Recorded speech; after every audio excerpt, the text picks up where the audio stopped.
వరద ముంపు ప్రాంతాల్లో పర్యటిస్తున్న బీఆర్ఎస్ నేతల వాహనాలపై ముంపు బాధితులు దాడి చేశారు. మంచిగంటి నగర్లో పరామర్శకు వెళ్లిన మాజీ మంత్రులు హరీష్ రావు, పువ్వాడ అజయ్ కుమార్, జగదీశ్వర్ రెడ్డి, సబితా ఇంద్రారెడ్డి ప్రయాణిస్తున్న వాహనాలపై స్థానికులు రాళ్లు వేశారు. ఈ ఘటనలో బీఆర్ఎస్ కార్యకర్తలకు గాయాలయ్యాయి.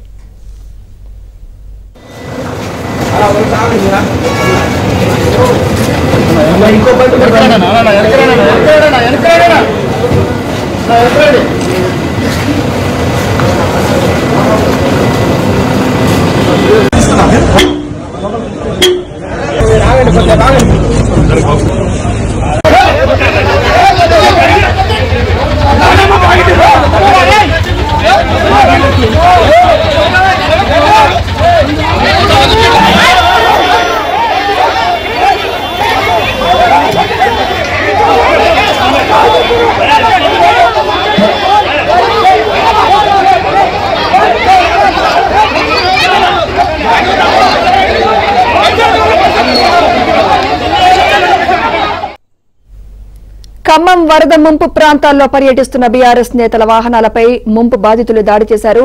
మంచిగంటి నగర్లో పరామర్శకు వెళ్లిన మాజీ మంత్రులు హరీష్ రావు, పువ్వాడ అజయ్ కుమార్, జగదీశ్వర్ రెడ్డి, సబితా ఇంద్రారెడ్డి ప్రయాణిస్తున్న వాహనాలపై స్థానికులు రాళ్లు వేశారు. ఈ ఘటనలో బీఆర్ఎస్ కార్యకర్తలకు గాయాలయ్యాయి. ఇదే అంశంపై మరింత సమాచారం మా ప్రతినిధి శ్రీధర్ అందిస్తారు. శ్రీధర్, ఈ రాళ్ల దాడికి కారణం ఏంటి? ఎవరెవరికి గాయాలయ్యాయి? శ్రీధర్, ఉద్రిక్తత పరిస్థితి నెలకొంది.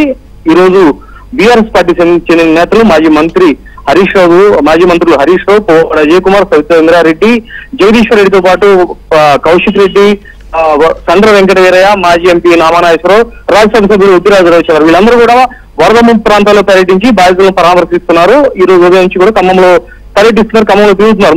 మున్నేరు ముంపు బాధిత ప్రాంతాల్లో పర్యటించి ముంపు బాధితులు కలుసుకుని వాళ్ళ పరామర్శించి వాళ్ళతో మాట్లాడుతున్న క్రమంలో వీళ్ళు మంచిగంటి నగర్ కి వెళ్లారు. అక్కడ మంచిగంటి నగర్ లో వాహనాలు ఆపి స్థానికులతో మాట్లాడుతుండగా స్థానికులు ఒకసారిగా ఆగ్రహం వ్యక్తం చేశారు.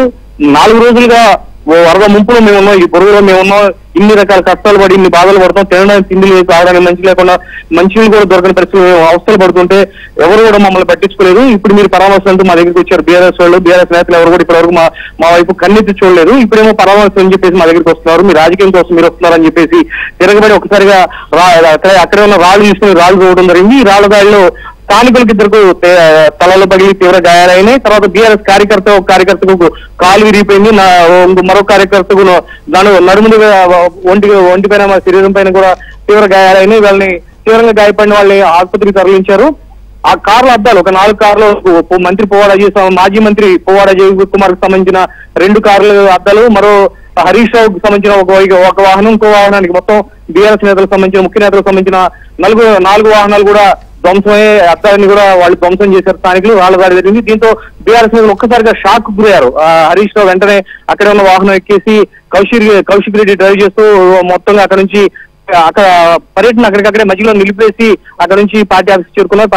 బీఆర్ఎస్ నేత అందరూ కూడా ఖమ్మంలో ఉన్న బీఆర్ఎస్ పార్టీ కార్యాలయం చేరుకుని ప్రస్తుతం ఖమ్మం బీఆర్ఎస్ కార్యాలయంలో హరీష్ రావు మీడియా సమావేశం ఏర్పాటు చేసి మీడియా సమావేశంలో మాట్లాడుతారు. వరద ముంపు ప్రాంతాల్లో పరిస్థితి ఎట్లా ఉంది, బాధితులు ఏ విధంగా కష్టపడుతున్నారు, ఏ విధమైన పరిస్థితులు ఉన్నాయి, ప్రభుత్వం ఎటువంటి సాయం అందించకుండా బాధితుల్ని అష్టకష్టాలు పాలు చేసింది, కనీసం జాలి దయ కూడా చూపించట్లేదు. ముఖ్యమంత్రి సాయం చేయాల్సిన ముఖ్యమంత్రి సాయం చేయడం పక్కన పెట్టి ప్రతిపక్షం పైన విమర్శలు చేస్తున్నాడు. ప్రతిపక్షం ఎందుకు సాయం చేయలేదు, ప్రతిపక్షం ఎందుకు డబ్బులు ఇవ్వట్లేదని చెప్పేసి ముఖ్యమంత్రి ప్రశ్నించడం విడ్డూరంగా ఉంది. ప్రతిపక్షాన్ని డబ్బులు ఇవ్వడం ఆశ్చర్యంగా ఉంది. ఇప్పటివరకు ఏ ముఖ్యమంత్రి కూడా ఈ విధంగా ప్రవర్తించలేదు, ఈ విధంగా వ్యవహరించలేదని చెప్పేసి హరీష్ రావు చెప్తూ మాట్లాడతారు. హరీష్ రావు విలేకరుల సమావేశం ఇంకా కొనసాగుతుంది. Sumitra, right, thank you Sridhar.